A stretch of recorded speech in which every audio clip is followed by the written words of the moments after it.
Bəzi saxta həcilər var. Mənim üçün maraqlıdır. Həcələrin də saxtası olur. Bilmirəm, deyirlər ki, həcələrin də saxtası olur. Da hər şeyin saxtasını bilirdik.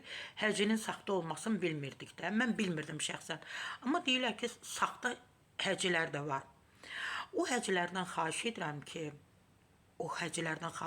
ki, o əsl həcilər var, xeyirxah həcilər.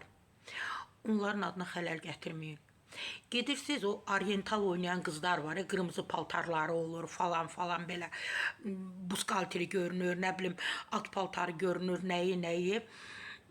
Siz onları geyinib, o oğlancıqlar var ha, o qız kimi olan oğlancıqlar var, belə bəzəkli, düzəkli, hərəkətləri, qaşları, gözləri. Məhz həmin o oğlancıqlar sizi geyindirib qarşılanda rəqs etdirirlər. Bəzi, ümumiyyətlə, saxta həcələrdən danışıram. Hörmətli saxta həcələr, bunu etməyin. Oriental oynayırsınız o oğlancıqların qarşısında. Halbuki siz onları öz qarşınızda rəqs etdirməlisiniz, oriental oynatmalısınız. Onlar deyir ki, biz onlardan intiqam alırıq.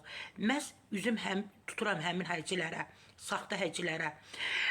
Nə bilim, Mercedes deyirlər də, tuman, at tumanı, qırmızı buzkalter, qırmızı belə yarıq yubqalar falanlar geyinirsiniz, oğlancıqların qarşısında rəqs edirsiniz. Sizi onlar barmaqlarına dolayırlar.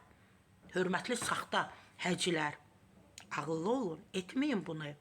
Məndən sizə tövsiyə, ağıllı olun, etməyin bunu.